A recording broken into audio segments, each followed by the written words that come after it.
Hey, everybody. Welcome to the 9th episode of Foreigners Talk American, the fantastic podcast where I, a lone American, will discuss something interesting about my country's culture with a group of my best foreign friends. With me today is a very diverse group. From Ireland, we got Gary.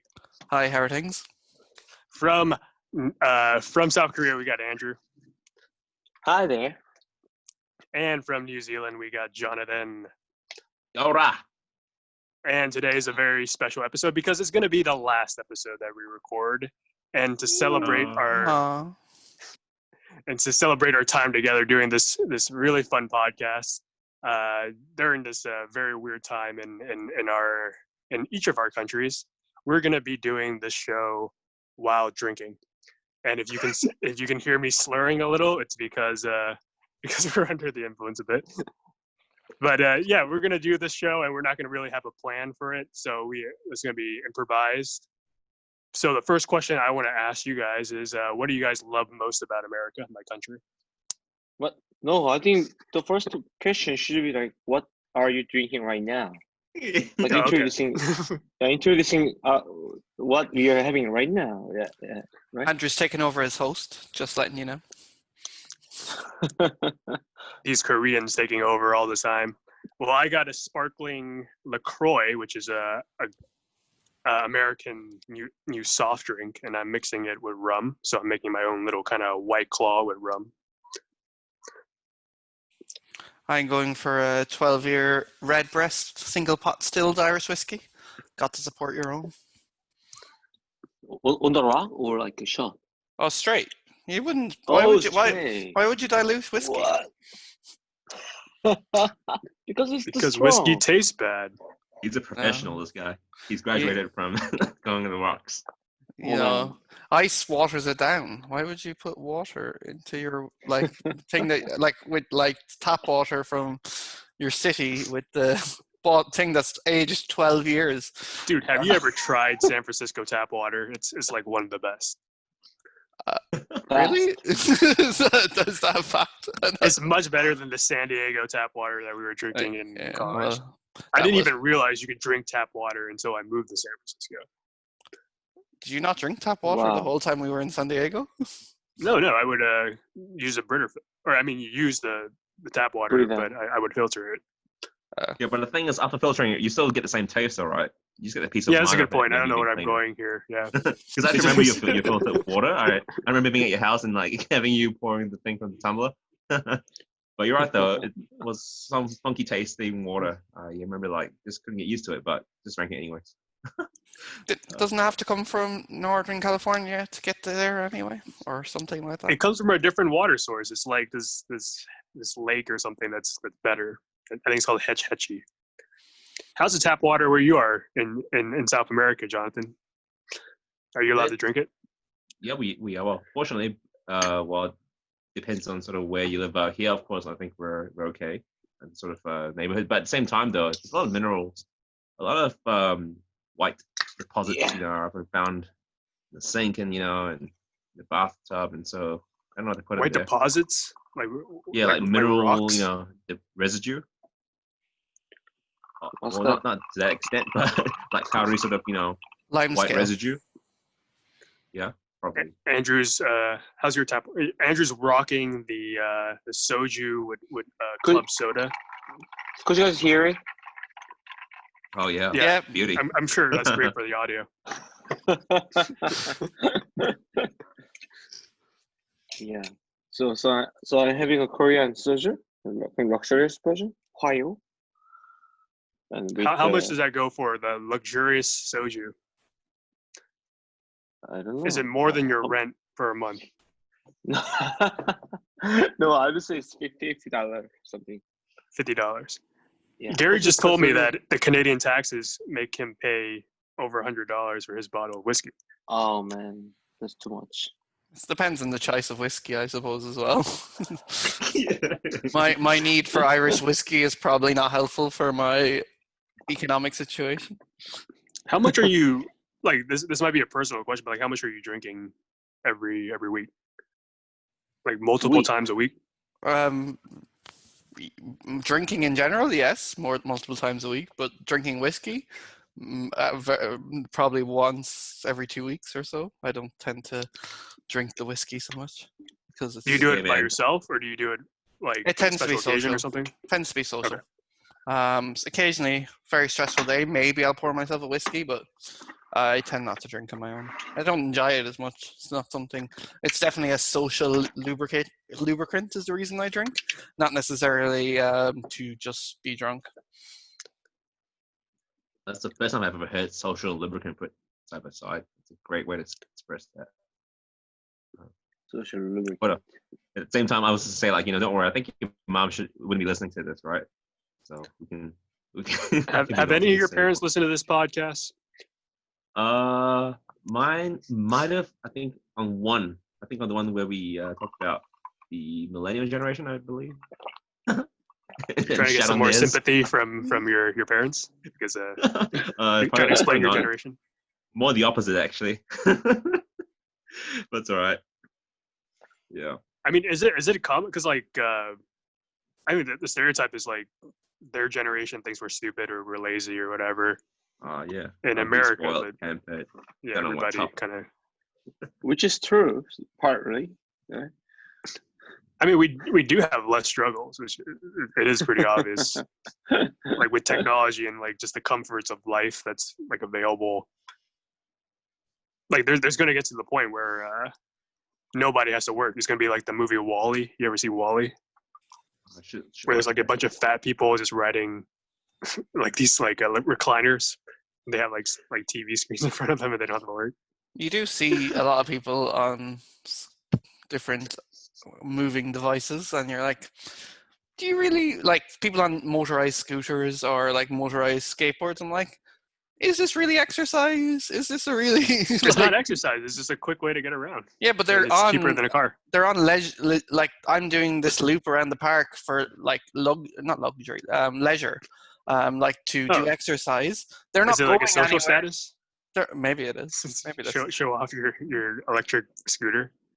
The people I hate the most are the people with the battery pack on their bicycle as they glide past you uphill. Those are the people you hate the most out of anyone in the world, like even like neo-Nazis. They're definitely on the list. Just say, I have a list. I guess that's a good question. Is neo-Nazis still a big thing in your countries? In Europe? Is that too much?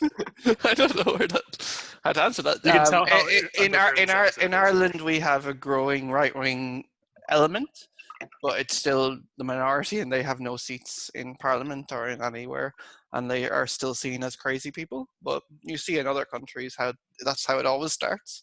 So the fear is the people who become more indoctrinated in it. But currently, Ireland is safe. I would say Canada is relatively safe. The crazy party that was here, that was very anti-immigrant, ended up losing their one seat they had, and they only had that seat because the founder of the party quit the other party to found the party. And so I think in Canada and Ireland, not so bad. Other European countries, slightly concerning. So their whole thing is like they don't want immigrants, or they don't want immigration is the easiest national. Yeah. Immigration is the easiest way to rally the right, it seems. I suppose there's an element of this virus being too repressive, and people use that as another reason. And you see that is another thing they try to protest against, these type of limits on your supposed freedom. So, is there a Keep Korea Korean movement in Korea? Make Korea great again. That's what I was trying to say. Keep Korea. Actually, the immigrant issue, and surprisingly, is one of the big. It was like one of the big issues that was on the news every day, because in Korea there are a lot of manual workers from Southeast Asia. So there were, and from China as well, because they're allowed to just go to Korea and start working, or you need a visa or something. How do you even get to Korea in the first place? Because they can even get a visa for working in a certain place, and there are a lot of because the basic salary is much higher than their country, But as you know, Korea is like more than 5% of Korean, like one, how do you say, generation, one ethnic. So that racial issue or discrimination issue or immigrant issue was not big deal. But currently, as those people, the number of those immigrants, I guess more than million, so which means like in Korea we have 50 million of population. So That's only 2%, still, it's, right? yeah, but still it's low. But the number itself is very high, more than a million. Aren't you right? impressed at how good I am at math, even though when I'm drinking? Oh yeah, surprised. I just Yeah, you- rolled out that 2% like nothing right there. You just haven't had enough, bro. but Drinking. but yeah, I think the immigrant issue is still a big deal. But I believe that America, your country, Yeah. is the one of the most. People love blaming immigrants in America. Yeah, you guys have the most immigrants in the world, but why you hate them so much? My question. It's so like it's Yeah. it doesn't make that much sense to me because immigrants aren't really taking your jobs in America. It's machines. So You believe like, it so, or is it like a propaganda? no, I think it's like a lot of the people that vote for Trump stereotypically live in very big manufacturing districts, manufacturing states like Pennsylvania, Wisconsin, Michigan, stuff like that. And a lot of them voted for Trump because they lost their jobs. And, they work for a manufacturer and then like they got laid off. And then Trump was like, hey, you know why you lost your job? Immigrants. Easy scapegoat, easy target. And then I'm going to build this wall, and then we're gonna get your jobs back. But Mexican in wall. reality, it's like there's a documentary on Netflix. The reason why like a lot of these jobs are replaced, like robots. The technology is just way better now, so you don't need manual labor to manufacture products or whatever. But and these states that voted for Trump don't have a lot of immigrants.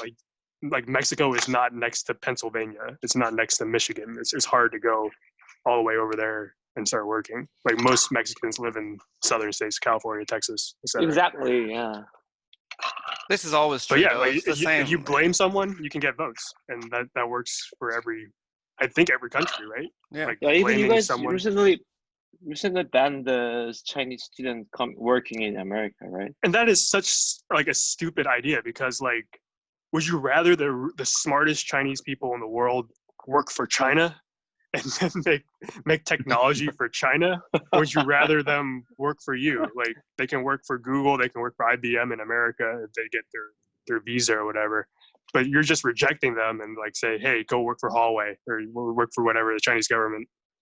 They're going to make less money. They would prefer to live in America because they can make more money there. Like talented people get paid a bunch of money, and that's why America takes like a lot of doctorate students and stuff are international. I looked up the Caltech.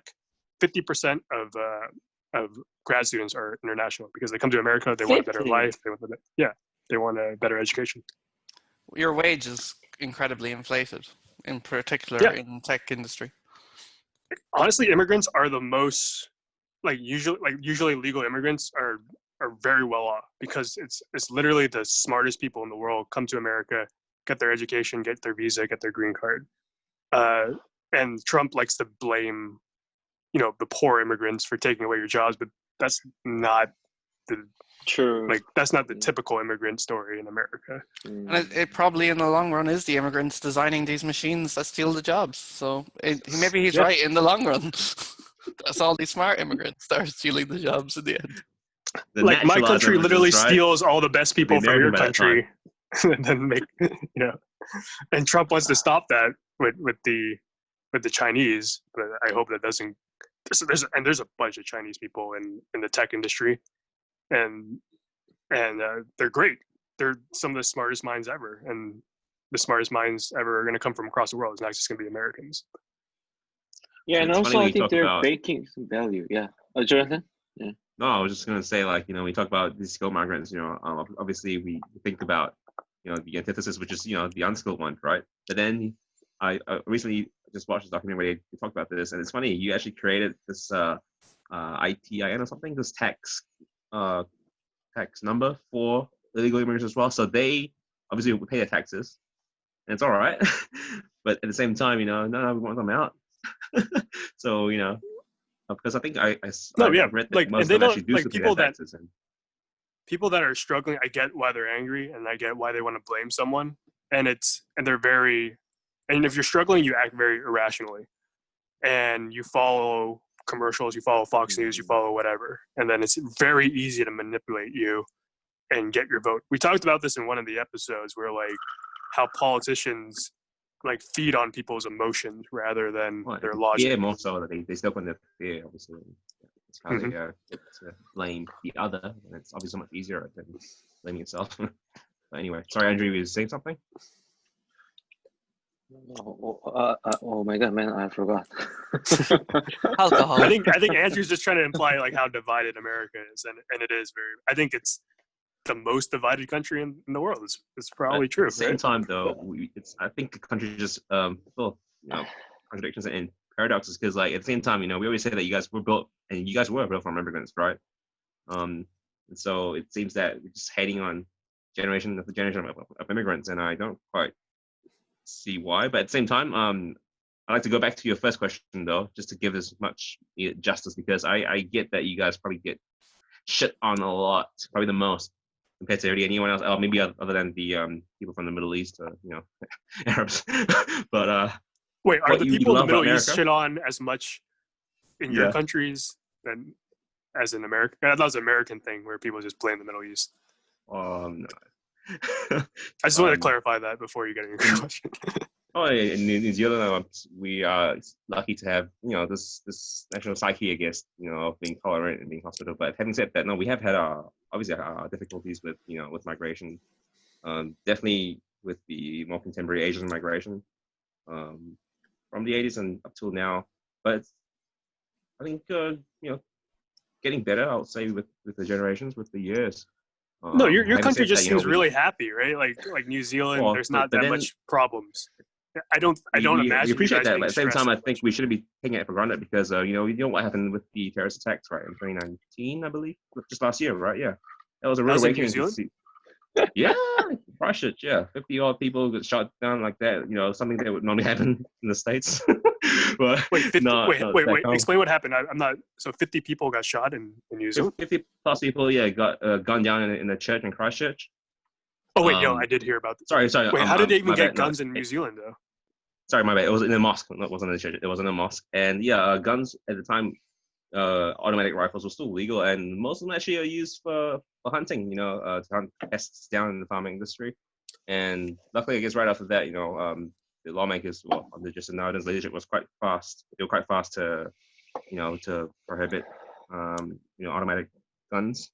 But why that happened, though?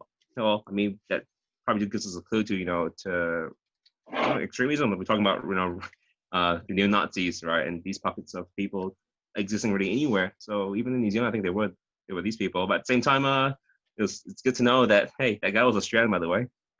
He came all the way down to New Zealand to do that sort of shit. So Are there not just shitting on easier Australia. gun laws in New Zealand so you can pull that off? He actually deliberately made a point to go down there and commit that sort of massacre. By the way, it was in his Because manifesto. there's mosque in Australia, right? Like why would you go to New Zealand? Well, because it's just not, you know, in our character, and you know, our, I don't know, in our culture to have that sort of thing happen. Are they from Malaysia? Like this from immigrants from? Yeah, who are the Because Muslims in New Zealand? Oh, so a lot of them are from, you know, from Pakistan, Bangladesh, India as well. And I think more recently we've had, you know, some refugees as well from Somalia. Where else? Africa? Yeah. Although they're really a Wow. little minority, but yeah, basically more from Pakistan, Bangladesh, I would say. If I'm not mistaken. Oh. Yeah. Interesting. Wait, but we before got I off forget- topic. What do you love most about America? Yeah, I was gonna come back. You know, we have to give you guys credit where credit's due, right? Why did we And talk whenever about people- mosques for like? Yeah, people talk. Yeah. People ask me that a lot Yeah, as we are well. Like, you complaining know, about 'cause America. Yeah. we talk about you guys. You guys are, you know, the MVP, right? So we talk about the States all the time, and it's important to give you guys credit where credit's due. So I would say that there's one thing that I actually love about my time in the States, and I still love about the States, is that when I was there, I really felt that you are regarded as American first. People assume that you're American first until you give it away with your accent or whatever else. I don't know. I felt that was the case more so than when I was in Europe, where people assume that you're a foreigner first. Well, then again, I am Asian, obviously, so Whereas in the States, I feel like the assumption would be that you're American, no matter what your skin color is, first before if you talk differently, okay, then maybe you can. I kind of give it think away. that's a California thing. I'm not sure. I haven't traveled that much around America, but this might Maybe. be a stereotype, but I feel like if I went to the South or East the Coast. Midwest, people would think I'm not American because Well, they think- California has a ton of Asians. So Would they think you're Asian American first, or not just sort of assume that you're from China or whatever, or Asia directly? I can't make that judgment, but I think there's a high probability if you go to a completely white town where they don't see many ethnicities, they might think you're not. Like their first instinct probably is like you don't speak English or something. Oh wow! Go back to your country, like. Until they hear me speak, where I speak more eloquently than they do because of my California High education. education. Yeah. Yeah. Good for you. Oh man, I didn't appreciate California that. I has thought it was, the best colleges. It's a proven fact. We were looking up the top ranked colleges in the world last week, and I think the top 50. There's a bunch of California colleges, and then we had to scroll to 195 to get to Andrews College in Korea. What? It's because of the criteria is you made, right? It's for American college, not for Korean There's like college. research Okay? and whatever. Yeah. Yeah. If you measure it by Korean standard again, then the rank should be different, right? What is Korean standards? What does that mean? You can't just make up a stat like that. What does that mean? Well, that's what the US does every time. Is kind of Andrew's point. But there are very clear stats. There's like research and like distinguished No. faculty and stuff. If you see the ranks, they say some international students, like international faculties. America is just the one has the most international students and the faculty as well. Why should be a count on when you're measuring the rank of the university? Because I don't know, it shows how distinguished it is. But you guys are you guys send your students to America. Like, why is that? We don't send them; they Hollywood. choose to go. I mean, yeah, like why do they want to come to America if international people criticize America so much, but they still come for education? Good I don't market. know. you guys because dominate popular culture, man. We grew up with you guys. I feel like we know you guys, so we want to check out if that's your real or not. great America. Yeah. So yeah, It's back rapid when we were actually living in there. iHouse, before I met you guys, I lived there for 3 years or 2.5 years, and my second year there was kind of anti-American. Like a lot of the people that I hung out with or like I interacted with were very critical to America. And Are they from where? they're from everywhere. They're from Germany. They're from Colombia. They're from Ireland, France, etc. Yeah, Ireland. That's right. they're very critical to America, but like at the same time, it's like, why did you come to study in America if you're so critical of it? And I don't know I the think answer. that's this assumption, by the way, where just because people criticize something or someone, it feels like we then sort of have this aversion towards them. But no, I think that's not the case, really. I think when people, of course, I think it's probably easier to criticize first and foremost, right? But then when people talk about certain things and give so much attention to it, and time to it, like it's because they're that important, and you guys are actually. Well, you still are the most powerful country in the world, and with all the resources that you have and all the opportunities that sort of stem from. There's no doubt why we still want to go to the States. Yeah, we can't fly under the radar. It's I think that's one of the things about America. Like our president actually, my life is not affected by the New Zealand prime minister, who I can't even name, or the Irish. Jacinda, you don't know Jacinda? Say it 10 times. Jacinda Ardern. Jacinda Ardern. Jacinda. But would you say like Trump might, or like what happens in American government or tariffs and products and technology, it does kind of affect you, right? Of course. Like more than like that's why Americans are so conceited. Like our lives are not affected by your countries, except maybe Korea, because Samsung has a lot of products. When we grew up, you were the only superpower, and I think that has an influence, and especially for our generation. But I'm not so sure about the future generations and the future. What do you like more, Gary? China or America? Or what do you? Wow. I've only been to Hong Kong, so I don't know. I've been Like, to is the US Chinese a lot food- more. Do you like Irish Chinese food's great, version? yeah. I like Irish version of Chinese food. Actual Chinese food, I'm a little less enthused by. What is the Uh, Irish version of Chinese food? Yeah. Is there? what are I they? don't know like what it's potatoes just mixed it's in there? no, but there's a few other things. It's just different flavors. Maybe a lot more MSG, but it's quite delicious. All the same. MSG is great. I don't understand why Americans don't like MSG. I think it's propaganda against Chinese people. Possibly Because American because- people didn't want their restaurants to lose business to Chinese restaurants, so they made up some fake news about how MSG will give you like health problems and stuff. It's not Well, banned. to It's the- not banned in Ireland, so. And To the you're haters' credit, my parents. It's used to not always banned tell in me America, that but it's like fine. there's this like social stigma against it or some shit. Yeah, because apparently it makes you thirsty, and it's supposed so to does salt. have full of sodium. Lots of things make you thirsty. Eating food usually makes you thirsty. Drinking whiskey. All right, you guys sodium, talk for a minute. I'm apparently. gonna refill. Oh, we lost our Oh, host. so yeah, what do you guys? We're hostless. What do we do? Sucks. Did he just left? For, He has restroom? to get new drinks. He ran out of Oh, alcohol. okay. You would think he would Ah. have a jug ready to go and be a bit more prepared for the podcast, but Well, professionalism was never our main forte. And he was Oh. just maybe having too much MSG that got a bit thirsty, huh? that makes sense actually. It's part of the But, scales of MSG. You guys should probably answer the question though. What do you guys like best then about the States? I'd be kind of curious to know. Food, I think. The diversity of food and Oh, the yeah. flavors and the emphasis on flavor over health, possibly. But I think there is incredible flavors and diversity in American food that I really appreciate. And it's the thing I genuinely miss the most.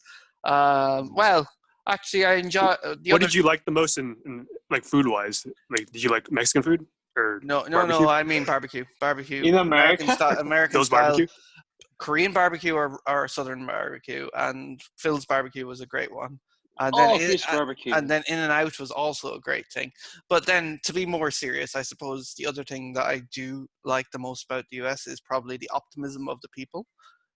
People are always positive. People have a belief that life will be better, and are much more kind of out there, outgoing, trying to make the most of everything. And I feel like that's maybe not necessarily true elsewhere, at least at the same level. Now, of course, that could be just a Southern California thing. We were heavily Yeah, biased. isn't it for a California thing? Possibly true. I think Gary probably just met college students that went to like one of the best colleges in the country. Is that fair to say? Like, I don't think he was meeting like I agree factory with you, workers actually. No, or like I've met other Americans before from other parts of the states or from even different Asians, and they generally have a more positive, optimistic demeanor to them. Like they really kind of espouse that. I've been to the US 20 times and lived in many different places while there, so I do have a relatively diverse understanding of the US. Wait, where else have you lived besides San Diego? Washington, D.C. I lived for 3 months. I was in Kansas City for 2 weeks. That's not really living. Vermont, I've been to 4 times, the longest period for 3 weeks. So Wait, you were in Washington D.C. Like, what are you doing there? I was on a kind of youth the leadership White House. program type of thing, Future Leaders of Ireland program. It was kind of Whoa. it was a program to kind of peace building, bringing half the group from Northern Ireland, half the group from Southern Ireland, and then 50% of the group from Northern Ireland were of one side, and the other 50% were on the other side, and then we were all forced to talk to each other. And So you're a pretty big deal in Ireland, right? Like you're probably top Future leader. top Future 5% leader. education, maybe something like that. education. 1%. Everyone gets a degree. It's not that. I don't think he got for the whiskey, man. You know that comes with a lot of education, man. He just said he's the future leader of Ireland. I'm not a Yeah. future leader of Well, California. in fairness, you could argue that this program, the current prime minister, it came from this program as well. This was one of his Ooh. things that he did. So Whoa. maybe potentially in the future, you Whoa. never know. But basically, it Gary was a good Prime program. Minister. It was a good program. I enjoyed it. I learned a lot about other people in Northern Ireland and a lot about US politics and a hell of a lot about bricklaying because I worked in the Bricklayers Union. Are your politics as corrupt as America, like with the lobbyists and stuff? There's definitely an element of lobbying, but it's not as clear like financially. It's more big voting groups. So farmers are a particular lobby, or publicans, people who run pubs, are a particular lobby. It's not necessarily, I would say, a money thing, but like an influence thing. And so to our listeners who don't understand the American government, I want to explain to you a bit. And I dived into this a lot during COVID because I have a lot of free time. There's no sports. I can't watch the Lakers. I can't watch football or anything. But American government is pretty corrupt. That's fair to say. And a system that is pretty common is lobbyist groups will fund campaigns for politicians, and then after the politician is done running for office, they'll just work for the corporation that the lobbyists work for, and they'll get a great salary out of it, because a politician's salary isn't that much. It's probably the same as like a doctor, maybe a dentist, like some not that much money. But like once you start working in the corporate world after you're a politician, then they'll give you that giant salary, that $1 million salary, as long as you make some laws while you're a politician that helps the corporation. Is this pretty common in your countries, or is this a distinctly American thing? I don't think it's only American thing. And do you think it can be called corrupt? It's I think super that's corrupt, kind yeah. of- And the thing is, like, you can't stop it unless, because like politicians that do good get funding from humans, like from citizens. But citizens don't have enough money to just donate money to your campaign or whatever, because citizens don't have millions of dollars at their disposal like corporations. So the best politicians will never get enough advertising, enough publicity to get the votes to become the elected officials, and that's what's sad about how the political system works here. So unless you don't have much money to make your advertisement, then it must be very hard for you to become politician, Yeah. right? Because you need some Yeah. money. Like, And I the money strongly from supported Andrew Yang during the 2020 election, but he's not a famous person, so he doesn't have enough money to have commercials every 10 minutes like Bloomberg. Bloomberg is a billionaire, so he can buy YouTube commercials, TV commercials, whatever. Andrew Yang only was supported by humans, and there's only so much money that a normal citizen can give, a politician. Wow. Does money control that in Korea? Sure. There must be some part that the company donate money to politician, but in Korea, I never donated politician before. Actually, because in America, the one thing I was surprised, but in America voting system is that you guys donate money to politicians. Yeah. In Korea, Like, surprisingly, it is illegal for the politician to give money to voters because they're buying their votes, right? no, like, can voters give money to politicians? Sure. That's possible. But Yeah, politicians aren't I giving was- money to voters. Yeah, exactly. But what I would say is that it's not common in Korea to donate for the the politician. campaigns. Yeah, So how do Because- they fund their campaigns? yeah, because all the politicians need their same opportunity to make advertise, right? That not having a money cannot be a reason to be a politician. So I think government funds in the beginning for the politician who want to become politician. And if you get a certain amount of vote, then they just keep the money. But if you But how do you fail to become reach, famous enough to get the votes in the first place? That's how where the money comes in America, because you need the commercials, you need the publicity. Like, how does a Korean politician become famous enough for people to vote for him? I think it's not from the commercials, or because you the more you act, the more you do some actions, and you become you get some spotlight from the news or from people. That's how you become public and famous, not because you spend a lot of money on the commercial, right? Imagine that you have a lot of money. Can you be a politician if you are just on the TV all the That's time? how right? Michael Bloomberg got 10% of the votes or 10% of the polling. He Trump literally, Well, Trump was different though. But he's a TV celebrity, no? That's how he was known, let's say. Yeah, he's Initially. famous. So you have to be famous, Hmm. and to be famous, you can do one thing. Like, you can do several. You can be famous as a celebrity, or you can be famous by buying commercials. And Trump didn't have to buy that much commercials because he was famous on his name already, and that was a huge advantage because Hillary Clinton, she spent 3 times as much money as Trump campaigning. What? Really? But Trump had a brand name to him, and that's how he literally the Fox News. Fox News is the most conservative news platform in America.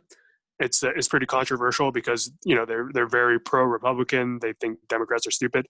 They did not want Trump to become the nominee in 2016. They wanted one of their cookie cutter politicians, Ted Cruz, Jeb Bush, whatever, to become the nominee. But Trump was so famous, and Trump and Republicans were so sick of politicians that he eventually just won. And then Fox News was like, okay, he's the Republican nomination, so I'm gonna support him now. Support him, right? Yeah.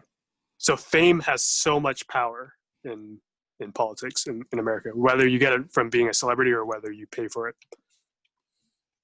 Wow. At the same time, it has to also come down to to political education, right? Because if that same thing would happen to one of you guys' countries, where one could really just leverage fame and essentially win a political contest like that. I don't know if well, I know that it's not obviously in the best interests of politics, right? But I also just don't know if that could work back home or not, because I don't think if you were someone famous, you could just sort of assume that you would stand a good chance or good enough chance to win, actually, because it has to come down to the people that vote, right? They have to know that famous people don't necessarily mean good leaders or good politicians, to say the least, right? So maybe that's maybe the point it's there sad, is but people don't think like learn. you, Jonathan. No, so maybe the thing is that actually trying to educate people to sort of know what we're trying to vote for, who we're voting for, and what they're supposed to stand for, and what their experience is. You know what I mean? Sort of kind of concentrating on the parameters to what we're voting for. Obviously not. I mean, it's easy to say, oh, I'm just not gonna take into account his fame or her fame, but it really takes a lot of not just discipline, but education. I'd say you have to be knowledgeable about voting, I guess, to not. It's not that easy to just tell people to learn things. Like, people are just they don't want to think about it. They're struggling. You don't tell them to learn it, but you have to, I guess, help people then sort of try and learn it. Sort of maybe put more emphasis on what people are supposed to be voting for, right? Because you definitely do vote for for, I guess, the people most of the time, but it has to be with their policies, right?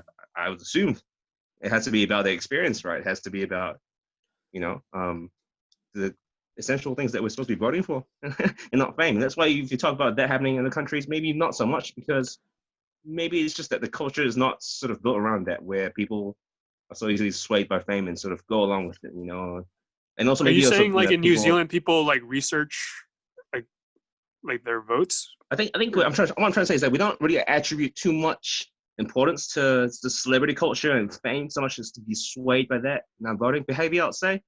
I'm not going to say, of course, you have people who are famous who, would definitely be liked and maybe sometimes, get a good chance of being voted for, like the weatherman on TV1. What's his name? Hamati, I think, yeah. There's a weatherman that got voted Yeah, he Zealand? became an MP. But What? You guys are But, as dumb as the Trump voters.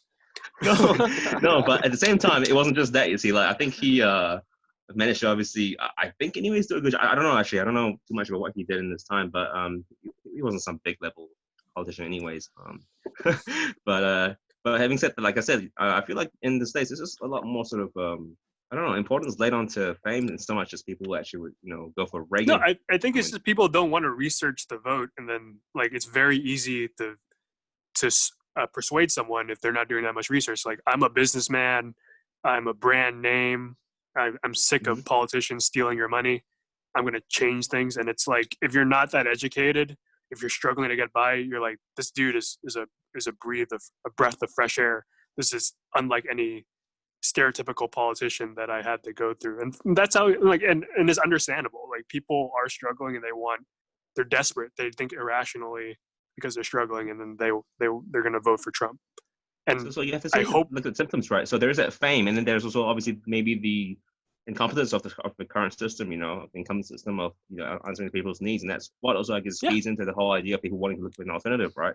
And if fame Obama did a definitely makes better it job, easier. if there's better wealth, like if the welfare system worked for people instead of keeping them poor, if like people weren't struggling, if they weren't losing their jobs, if they had something to fall back on, then Hillary would have won easily, because then they would think, oh, the government works. I don't want to mess things up by voting for a reality TV host like Trump. But the system obviously was not working for half of the country, so ta-da, you get Trump. Andrew, what do you love most about America? Oh yeah, back to question. Okay. After that Trump round, what do you love most about America? Okay, if you wrap up that issue in the first, I think that's been big issue in Korea as well, because there are two parties, and one is conservative, one is very very progressive one. And progressive one usually have some policies for like income equality, and the other conservative party supports those who like reducing the tax for the rich people and those kind of policies. And surprisingly, lots of poor people support for that conservative party. I don't know why. I think it's because propaganda. Because they make those conservative parties do not make policies for the poor people. They only support. They pretend. So America uses religion to trick them into voting for them. Like, what does Korea do? Wait, are you talking about Korea or are you talking about America? In Korea, I mean. Yeah, so what does Korean conservatives do to trick poor people to vote for them? I think they make like a propaganda, like immigrants. There are a lot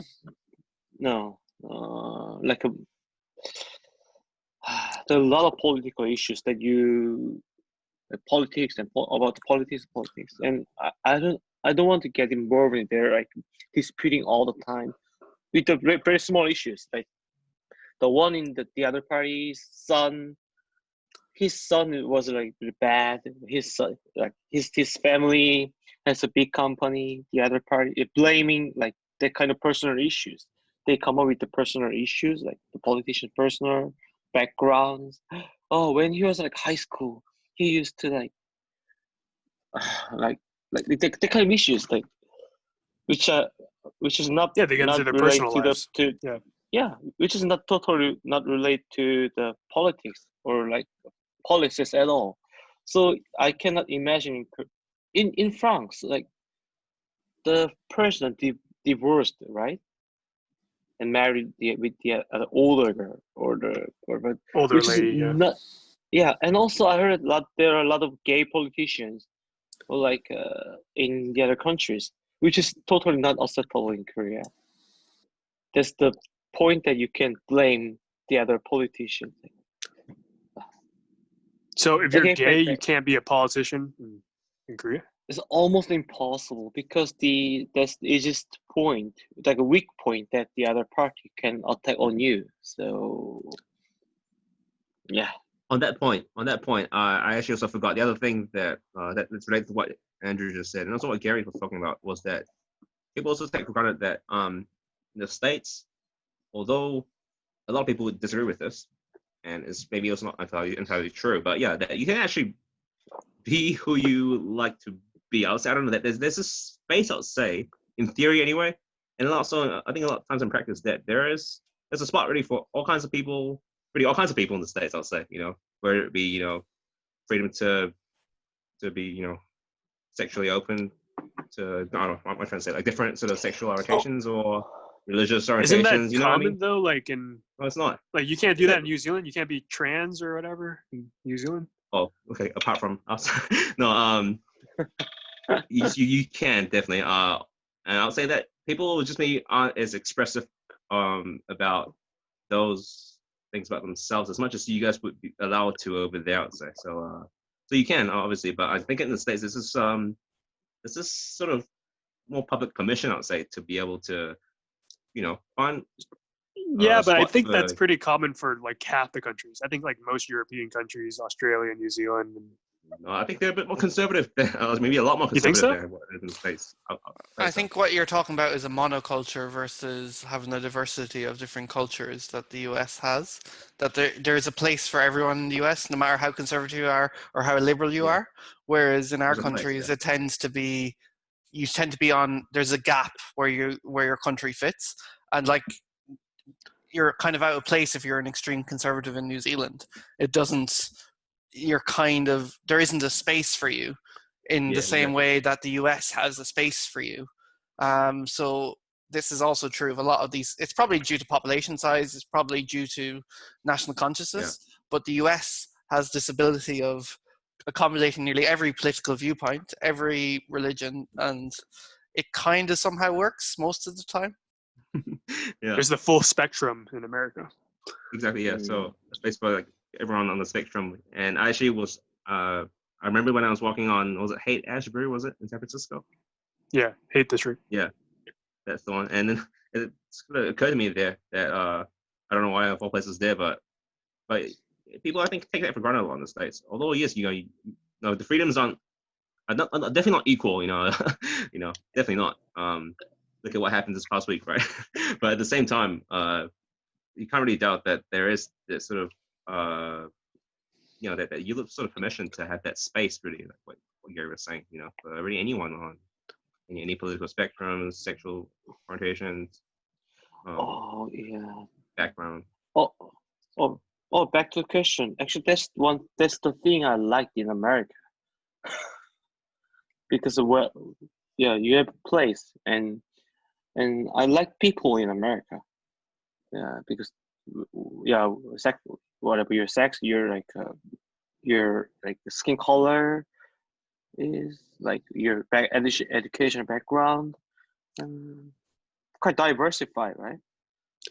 Yeah, it is the most diverse country for sure in the world. Yeah, but that's what causes a lot of hate. Yeah. Like a lot of conflict. Like we're diverse, but like when you're diverse, you have opposing opinions, and then you get Twitter fights. You get like people staying in their safe bubbles and not wanting to like talk to the other side. They get people that think Trump is an asshole. People love Trump too. Like it's the most divided country. Interesting because, and you guys, I guess in theory espouse the word freedom, right, and what it's supposed to represent, right? It's the free country. At the same time, I guess people are more concerned about what freedom is to them, what their free is as opposed to other people's freedom might be. And so then when that starts to sort of impinge on other people's freedoms, then you get that going on where you got a messy situation, right? So, yeah. On the one hand, you can. So there's not free, there's not that much division in your countries, right? Like there's like what's the big political issue that divides half the country with each other? Ours is literally the president. The president divides 50-50 the country. Is there something like that in your country that creates this like literally 50-50 divide to it? Most recently, there's always going to be extremists. Yeah, for us it was abortion recently, but in the end it was voted for and was, I think, 60. I can't remember the percentage, but it was more than I expected. But before that, you would have said this was a 50-50 issue. But I suppose in the same fundamental way of not being able to talk to people nearly because of their different opinions, we don't really have that divide anymore anyway. Yeah, I don't want to generalize, but your country's probably like are cool with each other. They're peaceful because everyone thinks the same way, right? Like, is that fair to say? Our spectrum isn't as extreme. No, this is true. And But even I though think, the spectrum is not extreme, but still there are a lot of points that you can divide your people, like some issues. But is there like literally like in Korea, is there a point that divides 50-50, or is it just like 10% of crazy people like follow this, or something, like 10% extremists? Because in America it's literally 50-50, like, or it's very close to 50-50. But is there something like that in Korea that like divides half the nation against each other? I think it depends on the topic that we talk about. I just suddenly come up with the issue. The biggest one and only one that kind of that issue that divides people by 50-50 is like North Korea. I would say that. That's 50-50? Yeah, 50 people. Like, people want to invade it and people want to leave it alone? No. 50-50? There's some people against North Korea, and there's some people who want to live well with North Korea. So I think that's representative issue that divide people by half. So if you're a politician and if you want to gain a vote from from 50, then you can just blame North Korea, bad boys. And if you want to get the vote from the other party, then you can say, "Oh, Kim Jong-un, our friend." Wait, so there's literally 50% 50% of South Koreans are friendly with North Korea. I'm not sure whether it's 50 or not, but when you're younger generation, like me or younger, they want to live well in North Korea, and those who experience the Korean War, an older generation, tends to be more conservative and against North Korea. So I think it's like a generation divide, and also like the politician divide for North Korean issue thing. Yeah. I also want to point out that you guys aren't drinking enough. I haven't been seeing. Hey, I'm on my third whiskey. It's like- I don't know what you're talking about. it's 10 a.m. in I here. was- It's Sunday morning. Yeah, I was Andrew trying so hard has 9 to- a.m. or 10 a.m. right now. Oh, that's good breakfast though. I was trying so hard to actually stay coherent, although it's already not be a challenge for me when I'm sober. But like, but man, no. We so I have to think, like I'm- pretend this is college again. This is exactly like how we hung out in college. Yeah. What are you drinking, Jonathan? Oh, I got this blueberry beer, but there's no blueberry in it at all. I can't taste any of it. It's just like That sounds pretty disgusting, dude. technology version of beer. You wanted a blueberry flavor in your beer? Is that what you went for? I've never tried it before. Like the closest thing I've tried to like flavor like cherry beer, whatever, was the Belgian raspberry beer, whatever. So I thought it was gonna be like a bitter or somewhat A strange sour. version of that. Yeah. But Blueberry is not not at the all. flavor I would ever look for. It just kind of looked cool. And it was from a place where my friend was. And I don't know. It's a special. And I thought I'd try it. When it's that dumb. But From Chile? yeah. What's the best So New Zealand fine. beer? New Zealand. never No, we heard don't of have it. that. Peter Jackson surprise. Oh, what? So did you ask what's the best New Zealand beer? Yeah. Oh, best. Well, we have Steinlager. Tui.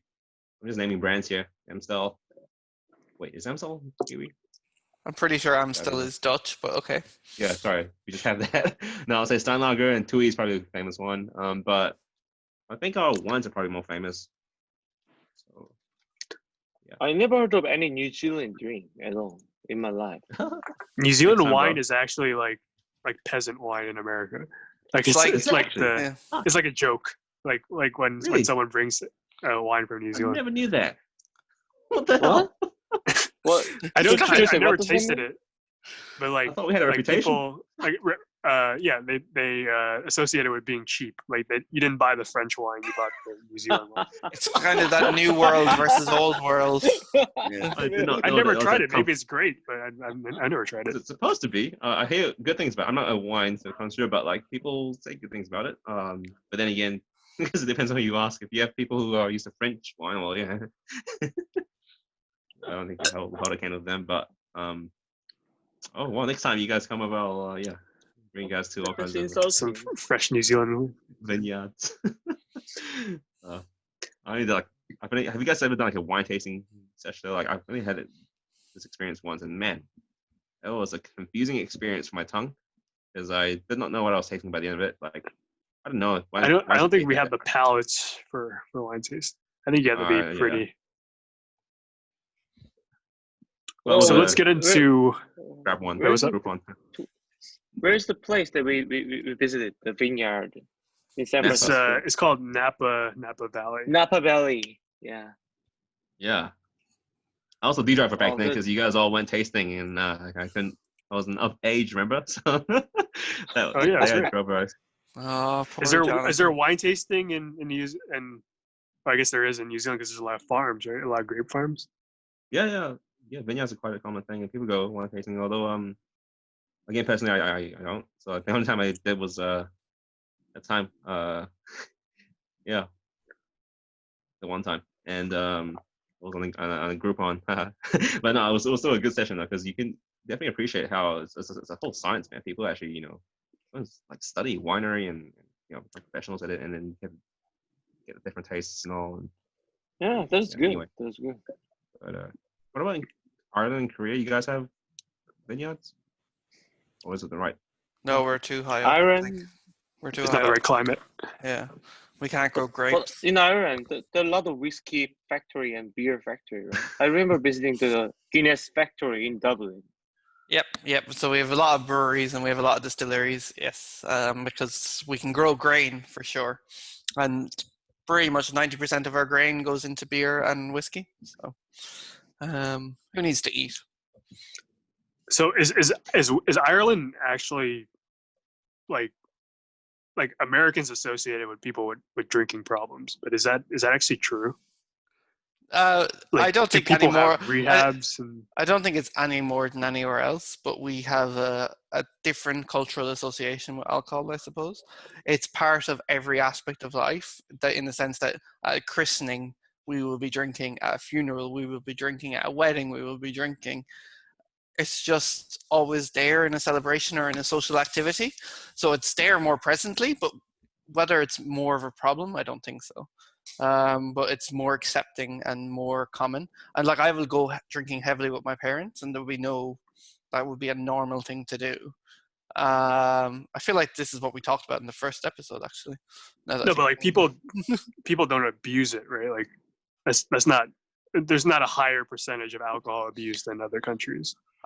Perceptionally, I don't think it's worse in any way than here in Canada or in England. It's a problem. Don't get me wrong. There's definitely a problem there, but I wouldn't say it's perceptionally worse.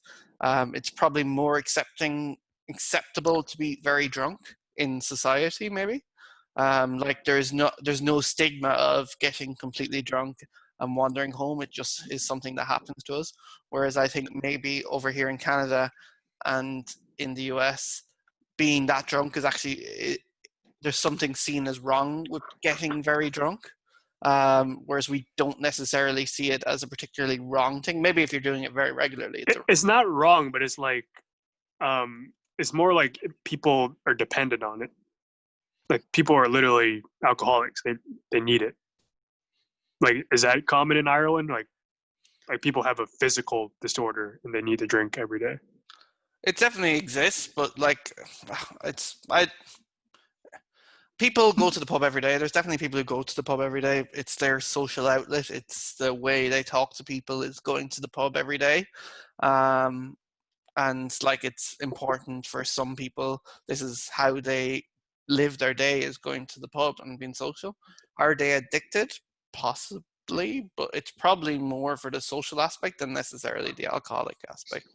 It's not seen to me as a problem of addiction in the same way that, or it's not worse. Let's say it's definitely a problem for some people, but it's definitely not worse. I think the image is unfair. The people, when I go to other places in Europe, they seem to be as drunk, if not more, and especially young people seem Yeah. to binge drink more. And in the US, the underage drinking was of a ridiculous people inability to drink and control their drink in a level that wouldn't be true in Ireland, because we've all had this experience and don't need to hide and drink like high percentage alcohol just so that you can drink it quickly so that you don't get caught drinking it. So you get very drunk, and that's different, I think. But I don't know. It's not easy to explain that one.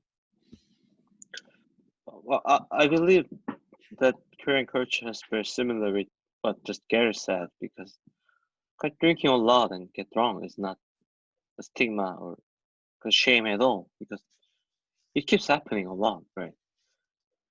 I don't think it's a So- stigma for any country. It's just like there are literally people that are alcohol dependent. Like people have like a problem, like Yeah, addiction. when it become like that, it's a serious problem. But it's like social gathering thing, because we have no place to meet, and because visiting the other people's friends' house is quite rare for me. So when you're meeting people, then when you're meeting your friends for dinner thing, then it's quite natural to go to like bar and go to pub with a cup of beer and some food that can replace your dinner. And food and beer is very common in here in Korea when you're meeting your friends. So yeah, I hear it's casual more thing. fried chicken and beer, right? Yeah, chicken and beer and Fried chicken. yeah, there are a lot of foods to match the drink and what kind of drink you have. Do you guys but remember sorry, yeah. fast food in America? Like fried chicken in America, does that taste better? Oh man.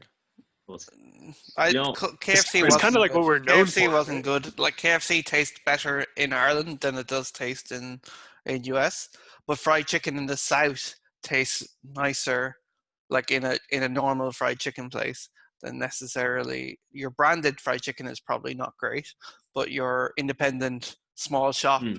in the You mean corner like fried you went to chicken. Washington D.C., right? And you tried it there? Yeah, and also in North Carolina and in Texas. And it was quite nice in those kind of areas, but the KFC, not great. I don't like That's like how the Gary biggest- has that's like the definitely been biggest- to more yeah. American cities than I did. It's Story of easier Americans, as but- it's easier that's as like a a- tourist. You're more adamant about going these places, but yeah, I don't know. Yeah. I've been to Kansas City, Chicago. You don't need to list them, but yeah, maybe. That's the biggest irony, by the way, when it comes to American food overseas. Like overseas, we look at American food, we think of it as like all the fast food chains, it's like McDonald's for burgers or Burger King, and KFC for chicken. And you go to the States and you're like, it's like the opposite. No, that's like all rubbish. And you get like proper, like you said, independent, restaurants that actually do a proper burger, proper fucking chicken, and you're like, wow, what have you been telling me all my life? Like all And the there's a lot movies of are immigrants that lying to come me. here too. Fucking Hollywood. And they cook. Sorry. Yeah, America has like a lot of diversity. I like living in a city because like obviously a lot of immigrants come here, so you can try any cuisine you want. Like the best place in the world for food, I think, is New York. Just like every immigrant comes there.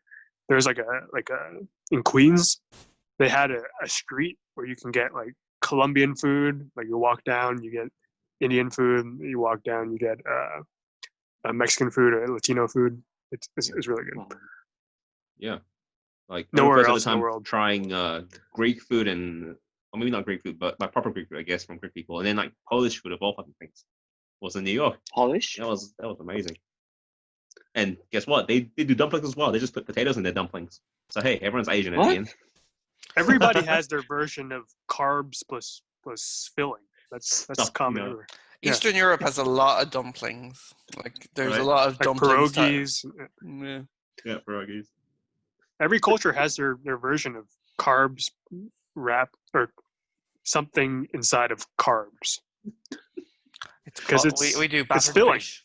So Yeah. Or even the battered burger. If you ever had that, Oh, you batter the burger bun, or not the Ooh, bun, but that sounds good. the meat patty. It's good, very filling, and very much you realize how much your arteries are blocked afterwards. But it's grand. We're young enough for that. We don't need to care about this thing called health right now. So. Have you ever had a battered sausage? No, that's quite nice. How do you do that? That's just a corn dog. No, Oh, yeah. no. Your batter's No? weird and sweet. Ugh, no, it's not the same. Although I Yeah, do. by the way, one thing as well, corn dog. I actually thought at first like a corn dog was like you actually had corn in it, like proper corn. Yeah, Yeah. it's not. I I was don't confused there. understand why. I guess it's like similar to corn on the cob because there's a stick on it. So it's just the convenience of it. Yeah. I could also remember fondly how I didn't know what tater tots meant. I don't know what they were actually. It is always a mistake at Wait. breakfast. Tater tots are awesome. Wait. I love tater tots. Wait, Joseph, I have a Okay, question. hash browns. I was googling corn dog. What is different? What is different from corn dog from hot dog? What's different? Corn dog is on a stick. It's just easier to eat. Yeah, And it's not in a Oh, bun. hot- It's deep fried. hot dog is what you hold with your hand, right? Yeah, you hold it again. Ah, It's deep okay, fried, got by it. the way. Corn dog deep fried. Arr. It's like fair food. You would get it at like in a park or something, along with your turkey legs. Turkey legs. Now that was something I did never experience in my Oh, life yeah. till I was in the US. That was Turkey legs scary aren't as that good. They're very dry. Yeah, Like the first that's bite what I is good. The experienced. skin is good. And then when you get into the center, it's like, oh, this is kind of gross. The concept was great. I really, really bought behind the concept, but yeah, the delivery was dry. This is true. Do you guys remember any of the conversations we had in college? Is this similar to what we talked about in college? Always. Yeah. On my part, I can't remember. vulgarity. It's like 7 years ago. Yeah, man. We definitely had a lot of drunken think- rants, so this is probably similar. Yeah. I think at the time our top issue is about the love and like love affair, how to like meet a girl, That was you, how to Andrew. seduce a girl. No, This was no, just you, man. Andrew. That was This your is you Korean. guys are no, you guys are agreeing. You had that whole Korean crew that No, moved to no, no. iHouse. Wait, it was like our top issue, right? Gary Gary. You want to hang out with the other girls, right? Which result in fail. Don't get into any specifics here, Andrew. Oh, sorry, it's too much personal. I'm slightly unsure what he's talking about as well, so just makes me more concerned than anything else. No, I mean the topic was like about love and about traveling. Definitely traveling. I don't remember too many conversations. Maybe traveling, because like we would take trips to like Grand Canyon and stuff. Yeah. We went to Mexico. We went to Tijuana. Oh, Just That was to nuts. let Jonathan drink, basically, was the only reason we went down there.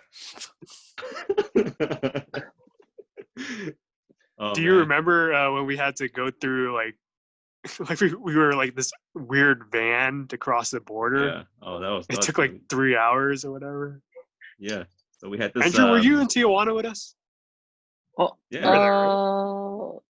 I think I've been, but not with you guys. I guess Oh, no, or was it? Because it was like I Peter. crossed the border by walk. Okay, never mind.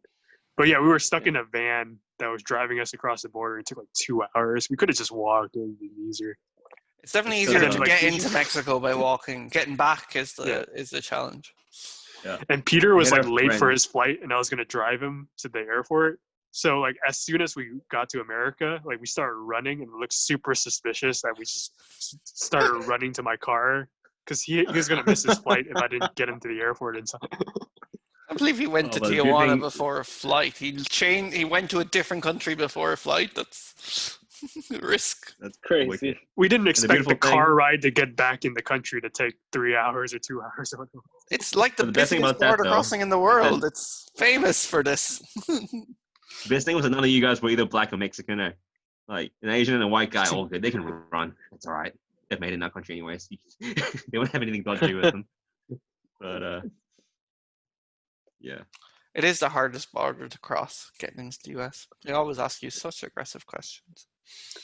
Is it hard to go Actually- from Canada to the US or is it just Mexico? It is for me as a European. I get like you see all the Canadian people, they just show their passport, they're waved on, and then you show a European passport. Okay, secondary screening, pull in there, go in, talk to people, ask 20 different questions. Possibly they'll search your bag. Jonathan just did the anal check hand signal. Hasn't happened yet, but I could see it happening some stage. I might say the wrong thing sometime. Just have whiskey after, all right? Not before. After's all right. Yeah, they really don't like you bringing alcohol back into Canada either. So I mean, What? it's cost efficient to buy it in Washington or wherever, and then yeah, but the bring limits it back. coming back in here are so small, and it depends on how long you've been in the US. So you have to be in there more than 48 hours, even just to bring back a single bottle. So Wow. Like it's literally 50% cheaper, right? Like in the US, if you get alcohol. it's because it's a monopoly here. Basically, the BC government supplies all alcohol, and they buy all alcohol. So they basically just own a monopoly, and they don't want you bringing in other alcohol. So Yeah, like you can't buy hard liquor in a store, right? Or like there's like one designated store to yeah, buy you alcohol. can only buy it in liquor stores. So What Um, You can't go to Safeway or grocery. no, there's In no the- in the Costco P-Mart. style. I don't get any Costco alcohol. I'm so sad. I miss my liter bottle of vodka or whatever the gigantic size of vodka that you used to be able to get in Yeah. Costco, and the multi-pack of Kirkland beers. Oh, they were great. There's no Hey, alcohol. why is Canada so conservative? BC Like, is so conservative. Prohibition. only They lo- BC.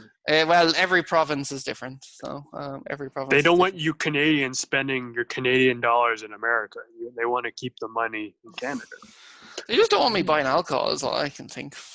I don't know. But- It's one of the main challenges for me here because I would just like to buy some beers when I'm buying my groceries. Now I have to go to a different shop that has a long queue in this virus time, and for some reason closes at 7 p.m. on a fucking Saturday. What? I don't understand. They So, like, reduced no- they no reduced the alcohol in hours. supermarkets. They reduced the hours so that we all come in It's to- together. It's It to doesn't- persuade you to go to the bars to promote small businesses or whatever. Well, it does help that the pubs are open again. This is true. I have enjoyed this. Although, surprisingly, it was relatively empty last night. So last week, when it first opened, crowded. This week, all the pubs were half empty. I couldn't understand it. It's like it's the novelty of finally being able to go to the pub, and then Then you you're- kind of think about it and like, is it really worth this risk to go to the pub? Well, maybe people just like got sick again, eh? You never know. As an Irish person, it's not such a risk for me, at least. At least I'm kind of I concerned feel- about the second wave in America because like there's a dozen protests in major cities now, Yeah. and it's thousands of people at the same spot. And even though they're wearing masks, I'm pretty sure like some of them are probably spreading the disease. Definitely social Uh, distancing and protesting is quite challenging. So I'm going to look at the graph next week, and I'm going to say the rate of infection is going to be higher. Yeah. It was like more than 1 million people get infected in America, right? Yeah, I think it's the highest caseload. Wow, America the But first. but China country, doesn't yeah. report the numbers truly though, so you don't really know. Oh, you're challenging China for like having for a number of people got infected. Challenge? There's something fishy going on with their reporting. I'm not going to like guarantee it, but like Definitely, I'm pretty certain. there's definitely something control going on. over numbers. Like, there's definitely suspicion. The fact that they tested every single person in Wuhan in a small period of time, that's somewhat impossible given the equipment they had, but we'll see. I know they're a pretty Oh, advanced country, but there's limits, you know. I wish we have Chinese here. Not on the Unless Chinese he mentality, man. censor- There never any limits. Yeah, unless it's like, but maybe he might go to jail later. Right? That's talking bad about Xi Jinping. No, he's not going to leave Korea. He's just going to stay safe. So yeah, as we're talking about China, you guys are asking for Korea to join them. Like, and America want us to agree with the Trump, and the China want Korea to join his agree with his statement. So Korea is like a being stuck in between. So sad. Do We most have no other Koreans choice. agree, or would most Koreans side with the U.S. over China? That's a North or very south? difficult question. I mean, South Korea is pretty democratic, right? Like, aren't they afraid of like the kind of style of government of China? Well, yeah, that's true. And we impeached one president who like wanna be like Xi Jinping. But the problem is that in in the global relationship, Korea is like very small and like a rather weak country. So we have to choose a side. I mean, what I want to say is that Korea should choose the side in between China and America and the other, like all the world politician, all the politic issues. So yeah, it's very sad that we have to like follow the other powerful countries' lead. And Iran, you're joining the EU, which is one of the biggest powerful politic group, right? Yeah, we joined So in the you join, 70s, so we're very much involved. yeah. But yeah, no, yeah, you're right. We have to follow. Small countries have to follow. Pick a side if this is the divide. We have to pick a side, Mhm. and we're very much on this Western liberal society, at least. So Europeans like having rights, which is really weird, right? we like workers' rights. Something I miss at the moment. Wasn't a union there? No, this is very much North America where I am now. What's your favorite European country? If I were to travel to Europe, what would you suggest? Ooh. Spain. For traveling, Spain. Spain? If The you're food's traveling, good and if the you're just weather's good? visiting and you want to see a diversity of European, I would travel around Spain, and I would stay in Spain. But the favorite place where I'd move to live would be either Austria or Germany. I really, really like the culture within those countries, and just kind of how they approach. But as a visitor, I think Spain is better. But if you were to move to Europe, I would pick probably Germany. I just think it has such a different culture than US, and like a diversity and an appreciation of all opinions, and like really the friendliest people once you get past the initial barrier. So it's a high barrier of entry, but once you're in, they're the best friends you'll ever have. So Germany? Sorry, you said? yeah, Germany. I thought they were like very serious, and, like It's not true if you get to know them, but efficient. on the superficial side, they are very direct and straight. But once you get to know a German person, they are probably the funniest and the driest humor. But that's the type of humor that's incredible. It's just like this unexpected humor is always brilliant. Totally agree. Jonathan, you lived in Europe previously. You agree with Oh yeah. You If you ever need Gary? character building of any sort, if you need to be beat down and needs to to be tested, to have your friendship sort of be proven and have to to fucking earn that friendship, yeah, go to France. Try not just to learn the language first and then use the language to be told, be corrected a lot, which is good actually. I like that. But be told how to say things certain ways. But you have to But be then able again, to speak French to go to France. you have to not just speak French, but fucking be French. But that's the beauty of it, man. They they're also hard on each other. They correct themselves, which is the fucked up thing.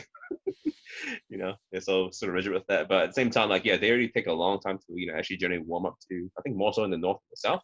But once they do, like what Gary said, man, you can actually have this semblance, this feeling that you're like true friends. That they're actually there and they actually appreciate that. Of you as well. So I guess kind of maybe almost the opposite of the States, where friendships, So, quote unquote so friendships. did you make any good French easier. friends? Like, did you make any French friends? Or Yeah, Pierre, or, Jacques. it took some time to have them to be there to continue sort of make the effort so that they warm up to you, but it took some time. But yeah, no, but in the end, once you actually get past that, Europeans, I think in general, I think you find that there's a deeper sort of sense of friendship to them. Not saying that you are not my friend, Joseph. I mean, no, I mean like just sort of generalizing here, right? Because this is again broad generalizations, but again, like if you compare it to say another states, yeah, friendships, I guess I don't know, taken a bit more widely, if I can say that fairly. I don't know. Widely? Like at least people warm up faster. They Okay. appear more friendly first, and then Yeah. later, I don't know, depends. I don't know. I don't think I've made a friend since college, which is sad See, to say. that's why you're with us, bro. What? except maybe like coworkers, which I'm friendly with, but I don't think I've made a friend from non-work environment since college. That's quite common though. It's not just your case. Generally speaking, we actually have to make the effort now to get out there and sort of approach different social circles and then just hang out with your colleagues, right? So Especially if you emigrate, you have to take this proaction. Yeah. Yeah, that's true. You're in your hometown essentially. It's So what did you guys So like most about doing this podcast? Now that it's going to end. getting to catch up with people that I Oh. haven't spoke to in 7 years, essentially, and kind of seeing the diversity of viewpoints that still probably are exactly the same, and how much we haven't matured is quite good. I think more form, but not so much depth, maybe. I don't know. But no, yeah. What are you saying? So definitely, first thing is really just to catch up, man. Fuck, let's see you guys are talking, especially with Gary, because like, man, I honestly have not spoken to you in years, huh? Am I just like sort of fucking seeing you? Yeah, and we lived probably 100 miles away from each other when I lived in London and you lived in Paris. But okay, That's just how the way how the world works. You need to a 2-hour train journey. So, oops. Yeah, but now, man, now I would go, man. If I could, but next time we'll have a cheers to that in real life. But and then of course, I think being able to talk about these things and sort of assess our our viewpoints, how they may have or may not have evolved at the time. What we might have learned, what we might not really have sort of changed on. But again, generally just kind of hanging out with this diverse group, I think, which just kind of reminds us of what we got ourselves into when we went to the States or iHouse, and then afterwards, right? Like what life has sort of had in store for us since then. I think it make a lot of sense why we're still here talking to each other like this about these topics that interest us.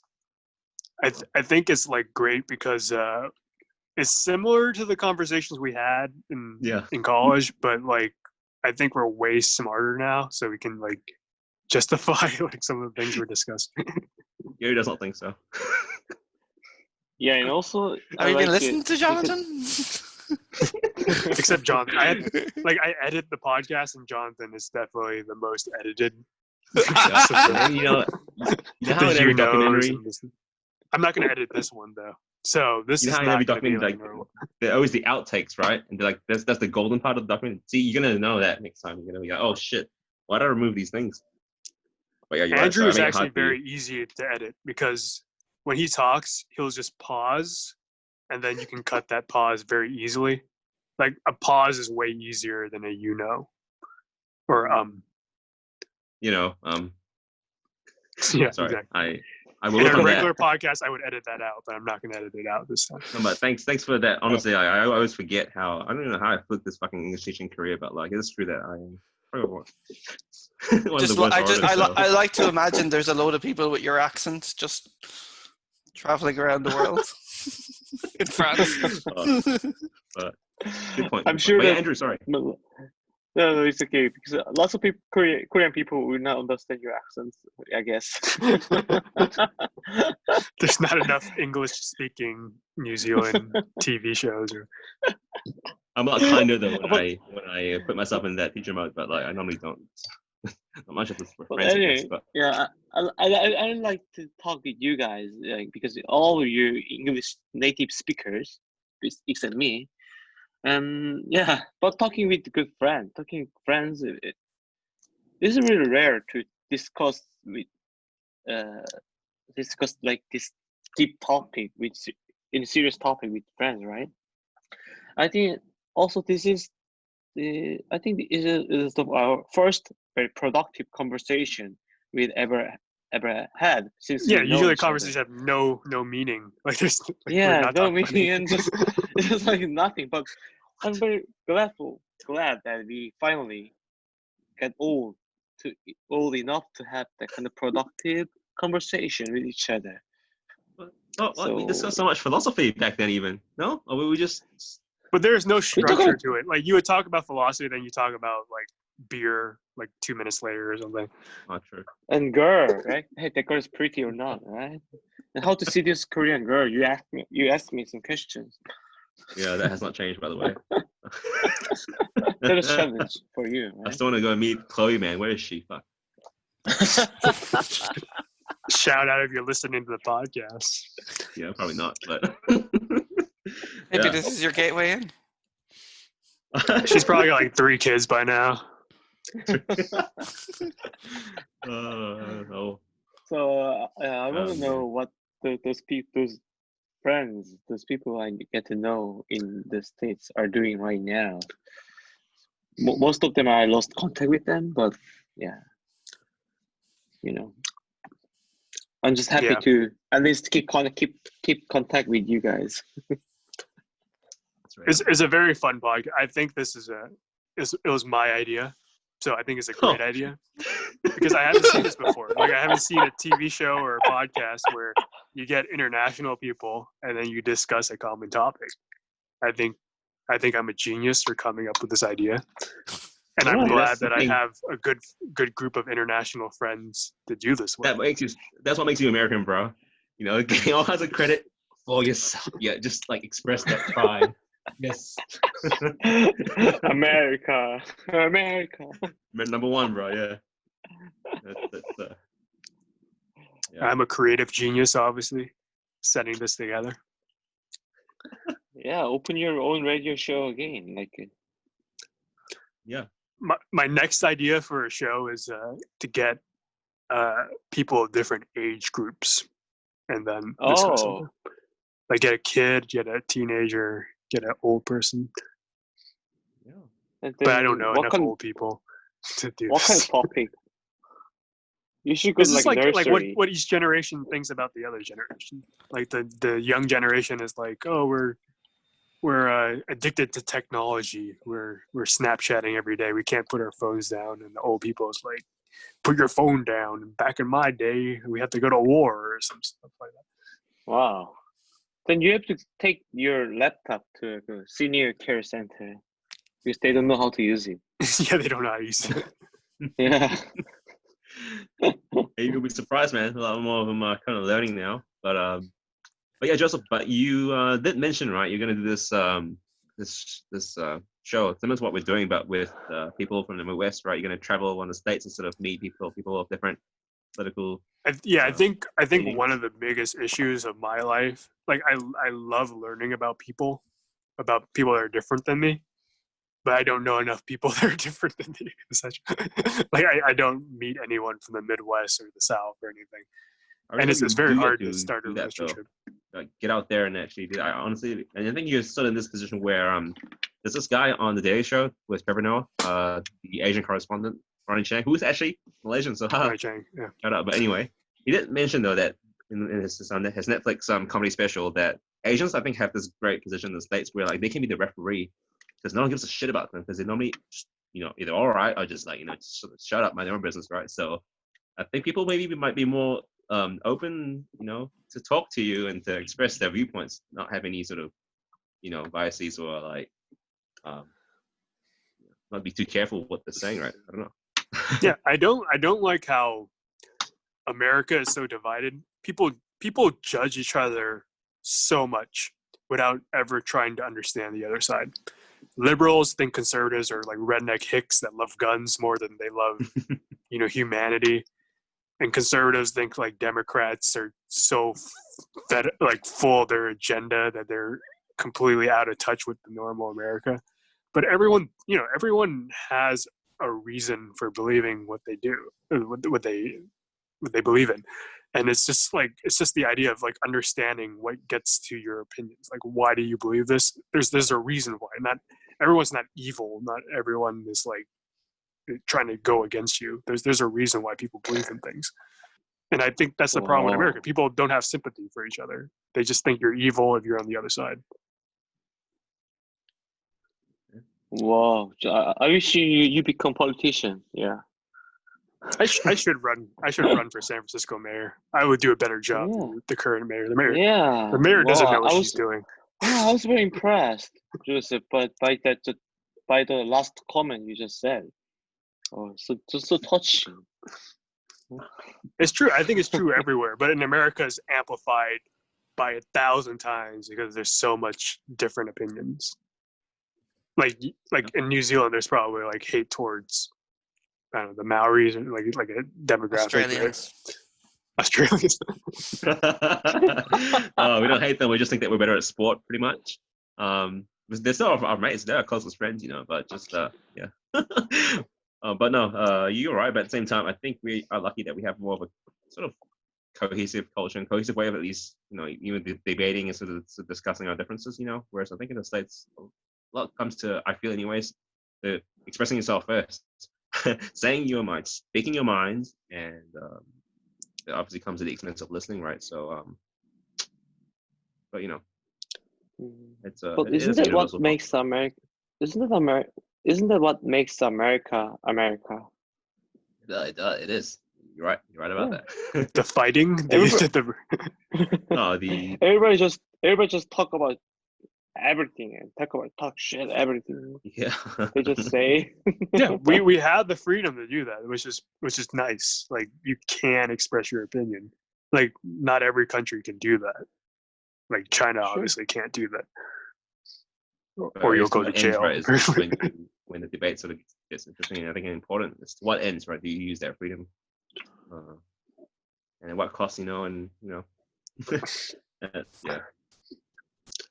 Well, but then again. All right. Yeah, I'll give. Let's all have a last word for this podcast. I think we're already at an hour and a half. And I also am really hungry, so I'm gonna get dinner. Good luck editing. But Jonathan, what did you learn the most? I learned about my fellow best friends.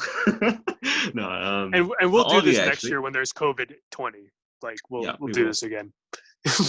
I mean, even informally, I think I know it's always cliche to say, oh yeah, you should definitely keep in touch and everything, but I think we don't give enough credit to you, Joseph, because I think in at least in my circle of American friends, I mean, our house friends, you're the one who's always suggesting, like, organizing that we sort of chat again and have these things going on. So like, no, I think a lot of people like want to talk to their old friends, but they don't have the courage to start something. They want other people to start a conversation. Like, hey, let's do a video chat. Like, everyone will agree to do the video chat if someone does it. And like, my personality is like, whatever, I'll start it. I don't feel any shame or any like. Yeah, no, you're right. And it's people, I guess, also being lazy. I mean, I do, but no. So no, I also learned, I guess, not just from you doing this, actually, the whole idea from for doing this, but also from you guys, bro. All your opinions and your insights. Gary might think that we haven't learned shit, but man, I think you probably have, man. So I've learned a lot from you and Andrew, as well, and it was all you guys, man. So it's been a good learning curve. Good time to compliment the a lot of free time for reflection. So no, appreciated it, and keep this going. And my shout, bro, we should once we have this again, hopefully in the States or somewhere else, I don't know. We'll have a good feed, man. That's what we love to do best, huh? We spent a lot of time eating together, anyways. You guys remember that? So. I think an in-person podcast would be great. Yeah. Yeah, there's no scenario where we're all going to live in the same city. I know, we all live show. We all go to Korea. We all agree that we go to Korea. Yeah, actually, we were supposed to. Honestly, Joseph, Andrew, this year was supposed to be the year. I'm not even kidding. I'll go to Korea. Yeah. Like, honestly, the most likely, like, if I was to visit any of you guys, it's most likely Andrew. because Yeah. my wife wants to go to Korea as well. Oh, okay, right. I was Come. not even my friends. She's into K-pop. Yeah. But I think San Francisco is probably the most likely place where we would all end up being at the same time. Also, Really? I don't Yeah. know. Like if that's true. Wait, no. Andrew's actually I coming to told- San Francisco like in Yeah, September. this If COVID September. is more reasonable by then, I can fly which I'm down. not going to so- guarantee. I'll fly down. Jonathan, you need to come up. Chile to I San will. Francisco. That's not that bad, right? Nah. I will. Okay, so Okay, well, that's what good about you for me. guys? And thank you, Joseph, for like being organizing this group or podcast. It's no work Yeah. for me. I like doing this. Like I hosted the radio show in college because I like doing it. Even though it was work, Yeah. it didn't but feel that's like true, work I because it's fun. I mean, you dedicate yourself and your time for like making some questions and editing some video and voice, and yeah, I really appreciate it, and I really appreciate the other guys for like sparing your precious time on weekend night. My time's not Nice. precious, bro. So No, that's part of the reason why I wanted to end this podcast because I started feeling bad. Like, oh, Andrew has to give up every Saturday or Sunday morning, and Gary can go. Like, there's no quarantine anymore in Canada. Like, or there never was a shelter in place again. So British like, Columbia, I British felt bad. Columbia. Like, hey, why are we still No, doing it's this? really good, but I think it's very good as for like a wrap up at the season 1. But maybe you can start with the season 2 with the other friends and as well, right? yeah, like everyone. Like, I really wanted to get Peter on the show because I'm so interested in Denmark and like how their version of socialism works. I'm interested in like Africa too, but like I don't think Brian is very African. Like I don't think he had the so typical. I have a African- straight up friend if you want. Yeah, so We need some more like a ethnicity, more diverse ethnicity, right? You mean? So black people or Mexican people, you're gonna Yeah. invite? Yeah, like Latin American people and like Yeah. Mexican people. Yeah, dude, but Season two, my friend group is limited to you 3 guys internationally that are willing to do the podcast. How many other people did How you old is he? ask? I asked. I don't want to be mean, but Andrew, I offered the Asian spot to a coworker, but he didn't want to take it. You're my second choice. I'm sorry. He must be American, right? He lives in America, but he's originally from China. Oh, okay. For me, the podcast has been great just to catch up with people, to be honest, and see that things haven't changed that much, that we are still able to treat each other as friends, even though maybe it's 7 years since we spoke, or at least 7 years since we've continuously spoke, but the conversation flows so easily 7 years later as if we had never had that. Yeah, that is something that's pretty amazing. That like Yeah. we haven't missed the beat since 2013 when we last saw each Just- other in person.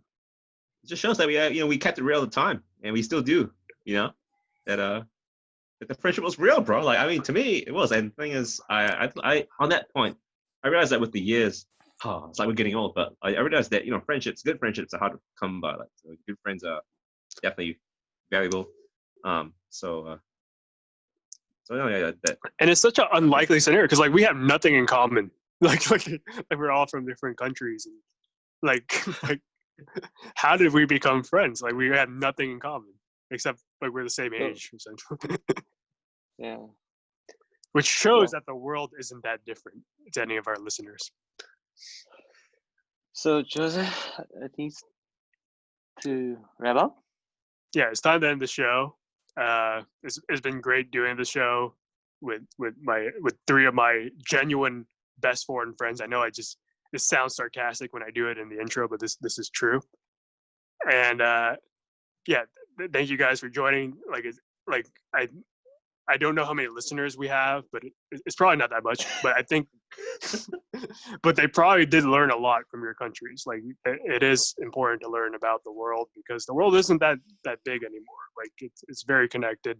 Obviously, we're all from different countries, we're all from different backgrounds, and we learn from each other. There's common things that everyone faces together, and the reason why we started this podcast is because there is COVID-19. There's a crazy disease right now that kind of unites us. Ironically, it like unites us because we're all facing this together, and Oh, teacher. Oh, maybe father. because of it, we'll all learn that we're all part of the same world, and we're all going to face the problems together.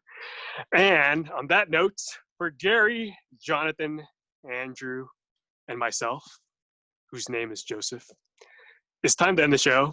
And thanks for everybody listening. It's been a great run. It's been great talking to my old friends here, and it's time to end it.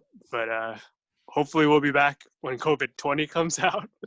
We'll find some fresh topics to talk about. And that's Thank been you. Foreigners Talk Thanks. American, everybody.